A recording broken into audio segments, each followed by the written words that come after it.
Welcome to the Property Investors Podcast. Thanks so much for tuning in. Make sure you subscribe so you never miss an upload. You can catch us on Apple Podcasts, Spotify, and YouTube. Enjoy this week's show and don't forget to share it with all your friends. Hey, I'm Russell Leeds. Hey, I'm Ricci Mandal. And welcome to the Property Investors Podcast. On this week's show, the money habits that are keeping you poor.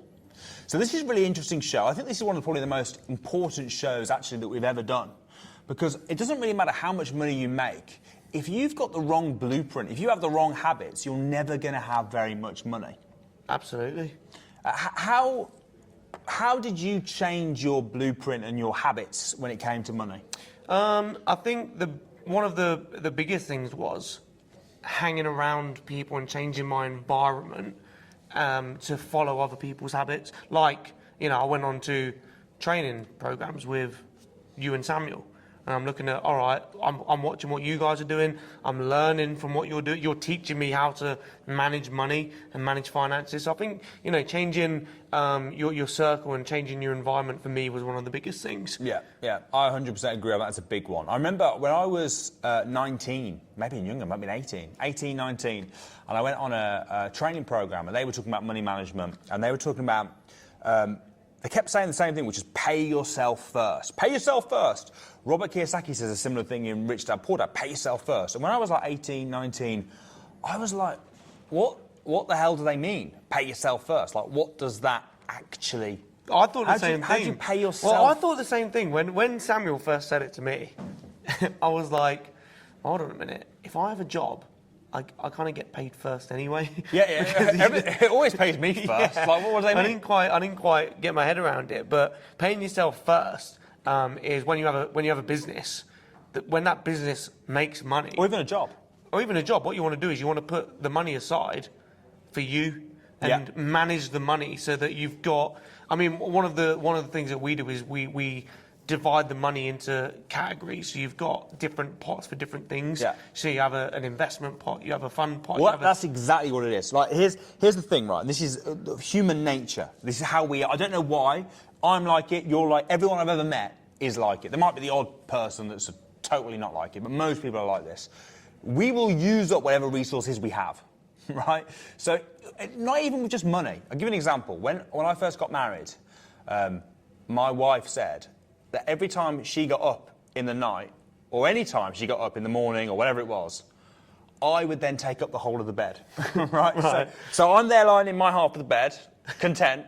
She gets up, I take up the whole thing, right? So she come back and I'm over the Are whole you thing. waiting for her to get up just to sprawl out? I'm asleep, right? I'm doing it subconscious. I'm not even trying to do it. Right. But when she goes, I take everything up. Right, you sprawl out. And the same with salaries, right? If you're on $2,000 a month and you're going to get a pay rise, and you're like, oh, I'm really excited to get a pay rise, and you pay rise, you get $2,500. So I'm a big pay rise. So you're now on $2,500 a month. Suddenly, your expenses go up. It's not like, oh yeah, I've noticed suddenly I have £500 a month. You spend it. You find a way of spending it. And when it says pay yourself first, it knows that whatever your business brings in, whatever your salary, whatever it is, that money's gonna go on other stuff. That money's gonna go on bills. That money's gonna go to other people. It's gonna go on your expenses, on your mortgage, on your car payments, to other people, whatever it is that you spend your money on, it's gonna go.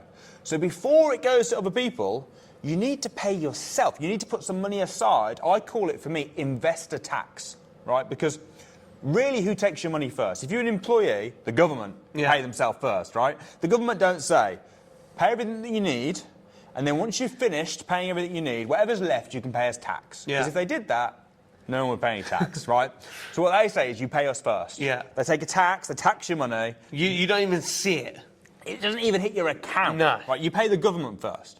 You need to do the same thing for yourself. Investor tax. Right. So when you get, let's say you're on a salary of $4,000, you're thinking, right, I'm going to take 10% of that or 20% of that. I'd start with 10, but if you can do more, great. You can even scale it. So I'm poor at the moment. I'm only on 20 grand, so I'm only going to take 10%. But when I earn 40 grand, anything above the 20, I'm going to take whatever it is, however you want to work it out, right?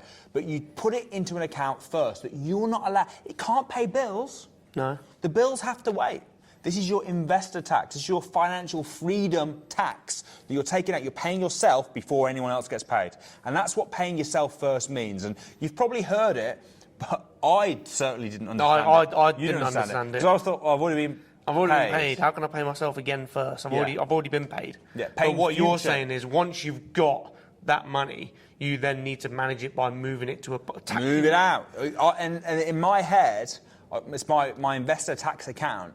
I can't pay for anything out of that investor tax account. So some people might be thinking now, all right, I'll move a bit of money out of the account and that'll be the investor tax. So the rest of it, I can spend. Fine. Okay. Would you have more pots? Would you divide it even more? Could you go a step I mean, further? I personally do. I separate my money out into different categories. But to be honest, the important one's the investor tax. Yeah. Right? So as long as you've got your investment stuff aside, if you just blow the rest of the money, which you probably will anyway, who cares?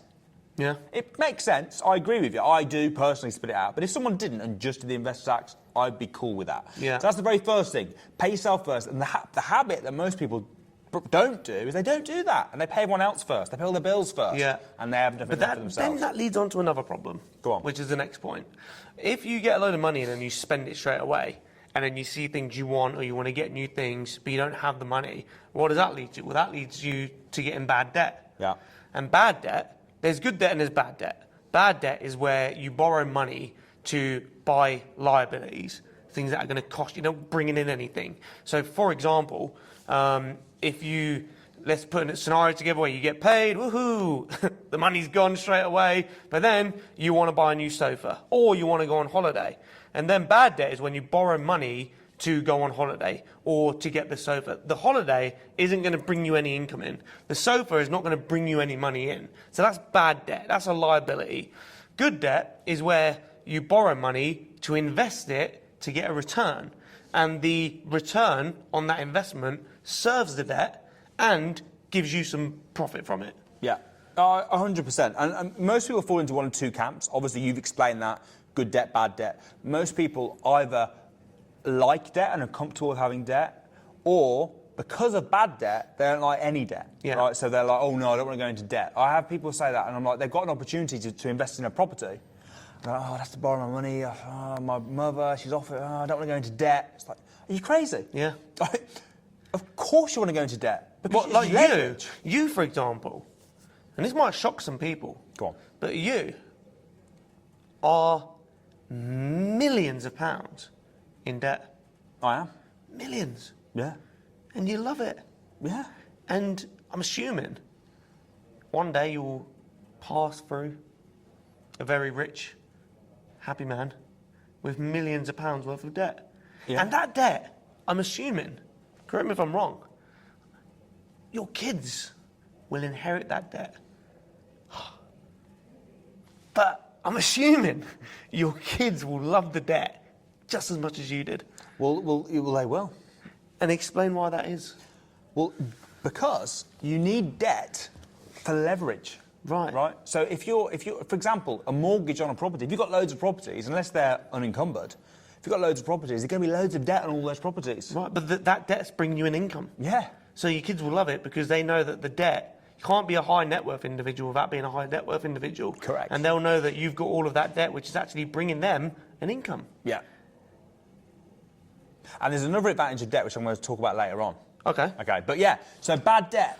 Most poor people have bad debt. Yeah. Right. So that's the habit. That's the bad habit. Or they're scared of debt and they don't have any debt. That's also what's a bad crazy habit. as well. It's easy. It's easier to get bad debt than it is good debt. It's funny that, isn't it? Yeah. It is funny that. It's if you go to the bank and you say, I want to get a loan. I've got a mortgage in principle. I want a loan to help me pay for the deposit. They would say, oh no, that's too risky. But if you said I want a loan because I'm getting married, they'd be like, yeah, cool. Here, go and pay for your wedding. It's actually crazy. Even though half marriage Think about and then this. divorce. Think about this. If you borrow money to buy a house, and it's like it's too risky, but it's easier to get money to go on holiday, even if it was like just terrible investment, you've still got more chance of paying the debt back than you have going on holiday. Because with holiday, it's totally gone. Yeah. With nothing in return. No. It's crazy. What I'd understand if they sort of said, look, we're going to, let's say they looked at Ricky Mandal, so right, Ricky Mandal, we think he can handle 50 grand worth of debt.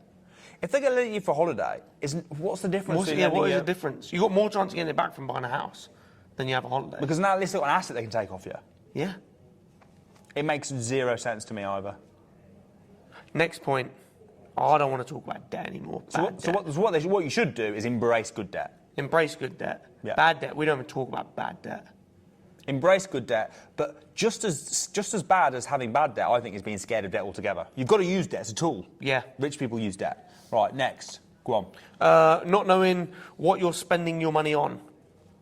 You earn more, you spend more. Well, we talked about that earlier. We did. It's like, you get a pay rise, an extra £500 a month, and then suddenly you've got the mindset of an extra £500 a month. Let me look at cars that are an extra £500 a month than what we're paying. The thing is, and this applies to everything as well, whatever you measure, you keep under control. So, for example, if you weigh yourself every day, and then you think you're eating the same, but you don't weigh. When I don't weigh myself, I go a month without weighing myself, guaranteed I'll put weight on during that month. Yeah. Because I'm not measuring it. No, you're right. I agree with that. I've been weighing myself a lot recently, maybe once a week. And if I'm not in the habit of weighing myself, what will happen is, and also measuring what I'm actually eating. So if I'm not measuring it, it'll be like, I'll have a meal, and then I'll give you an example. There was a nice bit of, we had salad earlier, and there were some chickpeas with it. Now I'm measuring what I'm eating at the moment, so I know I can't have the chickpeas because there's a lot of calories in them, and I'll go overboard. But if I weren't measuring it, and I knew I weren't going to weigh myself, I'd have the chickpeas, and in my mind I'll be thinking, it's not that bad. It's pretty healthy, isn't it? Chickpeas. Yeah, it's pretty healthy. Isn't it? Or rice.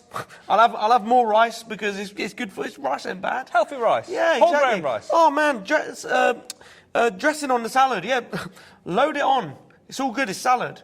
But because I'm measuring it and now I'm tracking it and I'm weighing myself, I can't do that because I know that I'll be out of control. Yeah. So when you're tracking and you're measuring, you're on top of what you're actually doing. You're on top of, I know we're talking about weight here, but when I'm weighing myself, I'm on top of my weight. Yeah. I'm on top of what I'm putting in, what I'm putting out. It almost magically, without doing anything else, just tracking stuff. So, like with our company, when we started tracking a certain type of sales, we noticed, we look back, and we went, that went up. I don't know quite how, but because we're aware of it and And then you can adapt to it as well. Yeah. You don't notice, do you? You spend your money on stuff you won't even realise. Well, it might also work the other way as well. Your business might be declining financially, but you might not even realise it. Yeah. And if you don't spot the problem, because you're not tracking, you can't fix the problem. Yeah, so I think you're right. Poor people, and a poor habit is to not even know what you're spending your money on. Yeah. And when you're not even aware, of course you're not going to do as well. Yeah. And also, and this is going to lead into the next point quite nicely, actually. The more you earn, the more you spend. And I believe that the reason you spend more is because you've only got fast pound coming in. You've only got a fast pound. And what we mean by fast pound is there's no investments being made here. It's just either you have a job or even if you have a business and you're a trading business, that's fast pound. And because you've only got the fast pound, you get maybe not a massive, but it could be massive. You get quick money, bulk of money, but then that just goes out straight away. So what we say is not only do you need fast pound, but everyone should also have slow pound. Yeah. So it's very similar to active income, passive income. Yeah. So fast pound, money that you're earning, quick money, bang, bang, you trade your time for money. Yeah. Slow pound being investments and the like. So yeah, most that know a bad habit is they rely on active income. The problem with relying on active income is that you're gonna work till you die. There was a study recently looking at millennials, right? Because millennials, that would obviously cover us as well. We've really followed the system more than any other generation. We followed the system. We're highly educated as ever, right? We've gone through university. We've followed the process of what we're taught and what everyone pushes us to do. We've got the least percentage of wealth of any of the other generations have ever had at this stage. Millennials only own something. I can't remember the percentage, so I'm not going to quote it because people are going to go, oh, it's wrong. But I think it's like 3% of the wealth or something. Do you know what's quite interesting about that fact, though? I bet now, if you looked, this generation now is probably making more money and getting more active, fast income coming in than any other generation. Yeah, probably. Because of the use of social media, the use of the, like TikToks and stuff, content creators. I bet. But it's all active money. We're not investing it. We're not saving it. We've got terrible pension pots. The average pension. The average pension that millennials have, we're on track to have to work until you die. Because the pension you're going to get won't be enough to cover your lifestyle, or anywhere near enough. So what that means is you will be getting a pension when you hit 68 or whatever, but it won't be enough. So you're going to have to keep working. Yeah, so they reckon the average millennial will have to work till they die. And why? Because they're relying purely on fast pound active income. What you need to do is you need to switch that up. Yes, you should do fast pound. In fact, most high earners, most rich people have a very high active income. Yeah. But they also have a passive income and they invest as well. Investing in things like property, like even stocks and shares and things like that. But invest in something. Yeah. I think property is the best. Yeah, I mean, property's not going to go out of fashion, is it? I don't think so. We've got the years of history, Yeah. 100 years of history of it doubling every 10 years. Also, people are always looking for somewhere to live, always looking for somewhere to rent, always looking to sell a house, always looking to rent a house out. No one's going to wake up one day and just be like, do you know what? I don't want to live in a house anymore. No. Well, I want to live in a tent. Mark Twain says, buy land. They're not making it anymore. It's not like Bitcoin where they're mining new Bitcoin. There's no better investment than the earth itself. I sound like Samuel then, didn't I? Whose quote's that? Was that yours? No, Samuel's. Oh, Samuel's. That's why I said it like him. There's no better investment than the earth itself. Next point. Paying too much tax. Here, we talked about debt earlier. Yep. It's one of the things I love about debt. I didn't want to mention it. I want to steal point number 5. Go right? on. But when you're a property investor, right, and you make money by refinancing properties, Yeah. you don't pay tax on that. Oh my goodness. Why not? Because you don't pay tax on debt. Wow. So when you're refinancing properties and bringing out your salary that way, you don't pay any tax. The reason why you said we're going to die with lots of debt is because our money's going up. When you sell it, you pay debt. You pay tax. Yeah. When you refinance it, you don't. So you have a property, it goes in value, you refinance it, all this money you're bringing in, you're not having to pay any tax. Now, if you're paying tax on salary, I pay about 50% tax on my salary. By the time the VAT, the corporation tax, my personal, it's probably more than that actually. It's probably I think it's about 60% or something. It's ridiculous. Jeez. It's crazy. 65%, something like that, on money they earn by the time it actually gets to me. Yeah. Unless you do things like refinance your property. So that's on that source of income I do, but on other income, luckily, I don't. But the rich are aware of how much tax they pay. Most normal people just pay whatever the tax is that their company says, right? You got your job, you're in your active income, you have a choice. They don't really have a choice, no. They don't see it. But if you run your own business, if you are a self-employed, or if you've got your own limited company, you're your own business, you've got an investment business, so many tax advantages that you can save. If you earn 100 grand as an employee, how much tax do you pay? Well, it'll be like, you'll be on the high threshold, won't you? You probably left about 60 grand, right? Yeah, 40-something%. About 40 grand in tax. If you earn 100 grand for your investment business, how much tax do you pay? Well, it depends. On the profit. Well, if you earn 100 grand, well, yeah, it depends on the profit, right? Because you've got expenses you can put through. You've got, for example, your phone, your computer, maybe some of the office space in your house. So what you're saying is, if you're employed, you pay tax first. If you're a business owner, you pay tax last. Correct. So you can spend the money on stuff, right?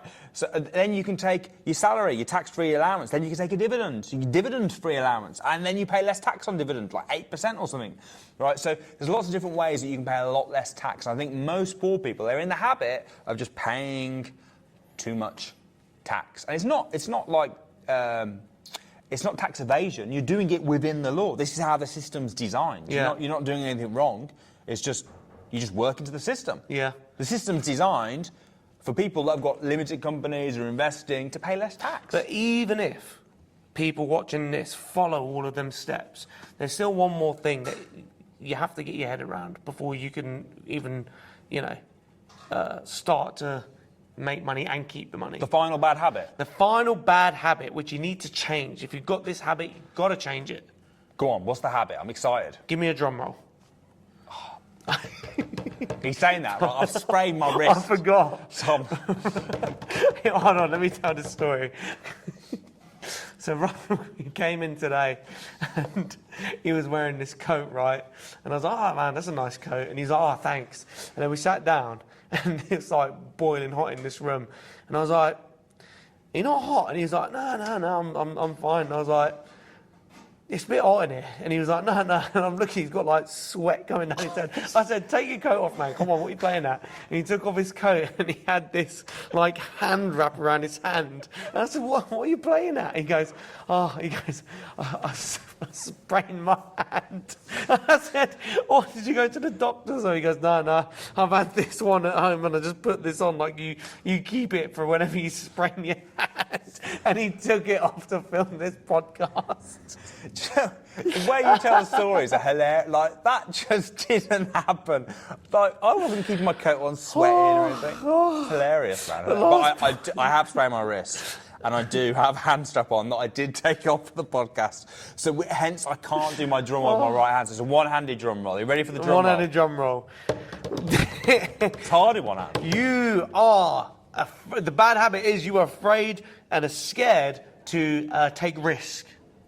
I think that's true. Scared of risk. I think most poor people are scared of risk. Being an entrepreneur, the very definition of an entrepreneur is someone who takes risk for financial reward. Yeah. And I think to be any sort of investor, you've got to take a risk. Having said that, I would argue that not investing is a risk. I would argue that having a job is a risk.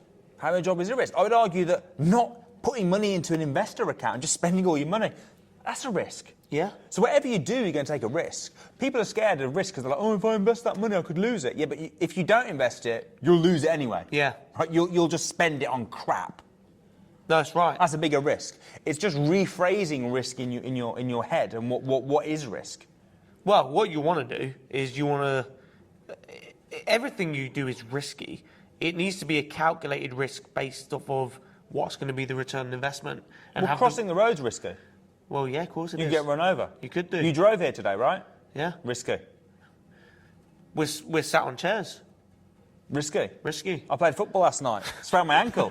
Your ankle. Sprained my wrist. Risky. Risky. Do you know, Risky. This is the thing as well. When we play football, I just go easy. I've got good technique anyway. I'm pretty good, you know, if I do say so myself. You know, he has to say himself. No one else does. These guys don't credit me enough, but I'm a pretty good footballer. You know, thing is, when you move the ball quick and you've got good vision and you know where the ball's going to go before you've even got it, you don't spend time on the ball. And I don't like to get too heavily involved. The reason you don't spend time on the ball is because no one passes to you. But playing football is risky. Everything is risky. And also everything's hard.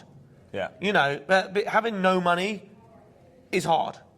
But having money is also hard. So would you say it's about taking? I think the risk factor is about taking educated risks. Yes. It's looking at what's worked in the past. Yeah. Like property. Yeah. Is a big one. But if you want to invest in stocks, for example, I do have some money in the S&P 500 because historically that's done really well. Yeah. Right. So yeah, it's a risk. I could lose it, but I don't think I will. I also think not only investing in things that have been proven to work and stuff like that, but also along the way of investing is just minimise the risk. It's never going to be risk-free. And we talked about it this last week, but don't over-leverage. Yeah. The problem with over-leveraging, if you've got nothing, I always think keep money in the bank as well, so that you can take advantage of opportunities, or if the markets dip, or if something goes wrong, you can cover, right? If you're completely leveraged to the hilt, and then something goes wrong, COVID happens, you stop earning money. Yeah. And you completely leveraged to the hilt. What you're going to have to do is you're going to be forced to sell your assets, right? Because you want to be liquid as well. You're forced to sell your assets, which then means because you're forced to sell it, you're going to sell it. It's the opposite of like when you want to negotiate well, is when you don't care. When you do care, when you have to sell, that's where you're going to get stiffed, right? Yeah. So I think you want to take risks, but use the investor pot. Invest from that. Invest all of that, right? Keep money put aside in your normal account and everything, so that you leverage and so you're not over leveraged. Yeah. But use leverage and take risks, but don't be an idiot about it. It's a balancing act. And yeah, reducing the risk. You know, for example, some of the things you can do. It depends on each strategy, but you know, if you're going to buy a house, then have exits in place. What happens if the market dips? If you're doing a buy, refurbish, refinance, what happens if it does dip and there's a down valuation? What happens if you do service accommodation and there's more rules and regulations that come in? How are you going to exit from it? Do you have a break clause if you're doing a rent to rent? There's different things that you can do to reduce the risk. Also, another interesting thing is this.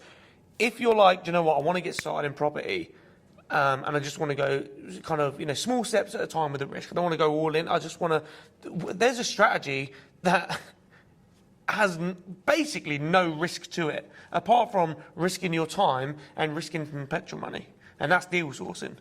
You can make money from property without all of the risk, from packaging and selling deals to investors. So you say about risking your time, and I agree with you about risking your time, but most people wouldn't even say that as a risk at all. No, most people. But when you put risk with regards to investing and stuff like that, and entrepreneurship, most people think it's risking finances. Yeah. But I think it's also risking your time. Yeah, I agree. Because time is money, isn't it? Yeah. But deal that's why it makes sense to get trained. Oh, yeah. Because people go, I could probably do this. I could figure this out myself. Yeah. Yeah, it might take you 3 years. Well, you'll either pay for one or two things. It will be you pay for your mistakes or you pay for your education. Yeah. But deal sourcing, when you know how to deal source and you know how to package and sell deals, the only risk you've got for deal sourcing is risking losing money paying for petrol doing viewings and risking the time doing the viewings. Yeah. That's the only risk. So if you are a bit worried about risk, maybe look at, packaging and selling deals. And a good place to start, by the way, because when I started and I heard about deal source and I was like, let me look into this a bit more. One of the first places that I looked and went to do some research on, what is deal source and how does it work, I looked on Winners on a Wednesday. And I was looking at every single week Samuel does on YouTube. He does something called Winners on a Wednesday, where every single week he interviews a success student. They've been through the advanced training programs, and now they're making good money from property. So this is on the Samuel Leeds YouTube channel. Samuel Leeds YouTube channel. And when you look through that, there's so many different stories of people that do deal sourcing that started off with nothing. The only thing they risked was their time and petrol money, and then they're absolutely smashing it in property. And when you see that, and it's not just 1, 2, 3, 4, 5. It's not just a handful of people, hundreds of people. It almost eliminates your excuse of not being able to get started. It eliminates the excuse of not being able to take that risk and just jump into it. So if you're listening or watching this, as soon as you finish watching or listening, I would jump on YouTube and watch Winners on a Wednesday by Samuel and see what deal sourcing is about. Look into that strategy. Maybe deal sourcing isn't for you. Maybe you're thinking, actually, I just want to buy houses. Great, you can do that, but just learn how to do it by reducing the risk. Learn how to do the formulas. Get the education on how to, manage teams and manage builders and manage a bridging loan so that you don't end up losing loads of money. Yeah, I agree. And I actually think the way you started was quite good. With those 6 things in mind, 6 top tips, I think, that if you actually put this into practice, will revolutionise your bank account. But with that all in mind, I think environment, like you said, put yourself around people that are doing this, right? Because environment is stronger than willpower. Yeah. So if this is normal, when everyone's not doing this, it's hard to be the one that's putting aside 20% of your salary. It's hard to be the one that's not, when everyone's buying cars on finance or whatever, and you're, no, I'm not going to do that, I'm going to buy a $2,000 Skoda because that's what I can afford. It's difficult, right? Yeah. But when you're around people that are putting this into practice, that are doing it, and you can see the rewards and you're patient with it, it's not going to be immediate. You won't do this and suddenly you'll be a millionaire. No. Well, it's going to take time, right? Yeah. But if you start doing this and you build this into your lifestyle and your time and you're around people that are doing this, that's where you're going to really start seeing. You've kind of hit the nail on the head exactly what I was thinking. And this isn't, I know it's not really to do with investing in property, but when you look at health again, I don't really like the term dieting, because dieting, I think, is, it's a short-term diet to lose a bit of weight or get in shape. I prefer thinking of it as a lifestyle. This is what I do on a regular basis. This is how I live my life. This is a lifestyle. Is your diet rather than you're on a diet. Yeah. And in the same way with these 6 things, this shouldn't be this is what I'm going to do quickly to change. This is what I'm going to do in a short term. This is how you live your life. This is how you think differently and adapt it so that it becomes the natural and the normal for you. 100% agree. Guys, hope you enjoyed that show. I'm Russell Leeds. I'm Ricky Mandal. See you next week.